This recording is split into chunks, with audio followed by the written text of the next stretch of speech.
Gotta finish up some stuff from my father. I've never been closer to anyone, and I don't know you at all. David, is there something wrong with you? You make me out to be this person that you think that I am. I'm not this person. Okay, lastly this week is All Good Things, and this is a film that really struggles to hold it together. It's Ryan Gosling is going way beyond his limits, which is in itself saying something because he's already a really good actor. And this is a very twisted film, also starring Kirsten Dunst, who is also quite good here, giving a nuanced performance as a girl whose dreams are high and then just shattered to nothing, pretty much. And though the film is fiction, it's actually based on a real story of Robert and Kathy Durst. He was the son of a New York real estate, tycoon. She was a Long Island, girl just trying to make it in the big city. And love and marriage, of course, soon followed after. But then things just got really scary. And this goes with the other half of that phrase: all good things. What's the other half? Must come to an end, and they did, very badly.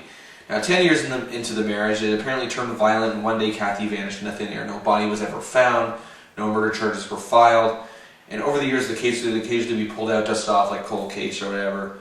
But most notably in 2000, it was reopened apparently. It still isn't solved. Two people close to Robert were killed around the same time. A longtime female friend, played by Lily Rabe here, and one of his neighbors in Galveston, Texas, rooming in the house where he was living. Now, the question that has been hanging in the air since Kathy disappeared is what really happened. That is what the film sets out to answer. It's exactly the kind of conundrum that appeals to director Andrew Jarecki, who is best known for his documentary Capturing the Friedmans. And this is about a family imploding over pedophilia allegations. Now, and that's the thing. Controversy, of course, is not any stranger to him. And this movie isn't so much controversial as it even could have been. And you'd think that a film of this concept would be a little more that way. But Jarecki has found his, I guess you could say, his niche, if you will, in documentaries. Now, he has a great sensibility of it, but this is the problem in the film. That's his downfall. The names have been changed. The couple is now called Katie and David Marks, but little else has.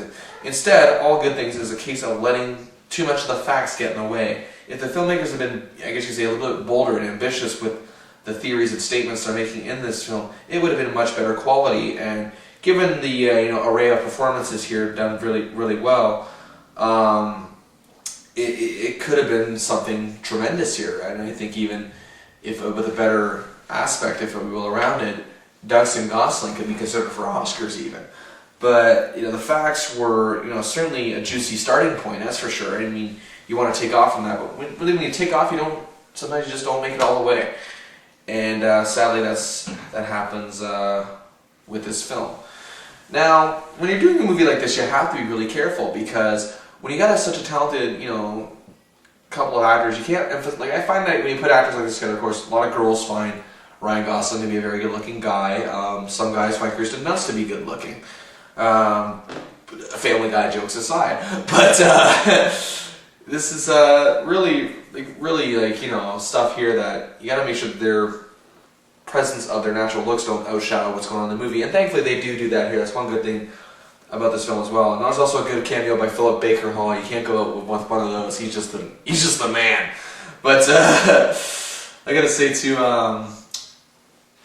the thing about this movie too, that it follows the 30 years of David's life, and at least almost 30 years, and the specifics are laid out, but not in a proper fashion. But Gosling and Dunst, I guess you could say, are at their best here. They're a young couple in love. Though you feel the long arm of the family, and it's Iron Patriarch played very coldly by Frank Langella, who's just seems to be getting better with age, and really you understand why he's had that effect on the people that he's supposed to care about. But I gotta say, Dunst literally lights up the screen here. First time she's done that in quite some time. I can't even remember the last time.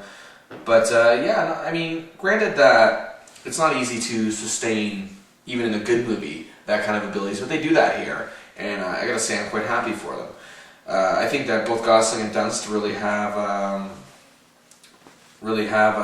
I should say, a great future ahead of them. Gosling already an Oscar nominee for Half Nelson. Again, if that's one you haven't seen, you must see it. Dunst has been fine in other films. Probably her most noted performance as an actress, anyway, is probably the Virgin Suicides, and even I'd even say she's really good in the first couple of Spider-Man films. And it just seems to me that it's ultimately trying to tell us that the facts are piling up, but really they don't mean anything. And ultimately, this is the whole mentality of the film. It just gets lost in whatever it was trying to accomplish, and it certainly doesn't give us even it doesn't even let us think for ourselves what the conclusion could really be about this character.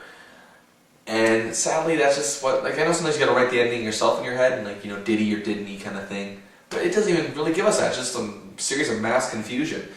But either way, all good things. Sadly, not very good at all. I give it 2 stars out of 5, and that is it for this week's edition of Bill Chase in the Movies. But I will be back next week with reviews of The Tourist, starring Johnny Depp and Angelina Jolie, as well as the new Narnia film, Voyage of the Dawn Treader.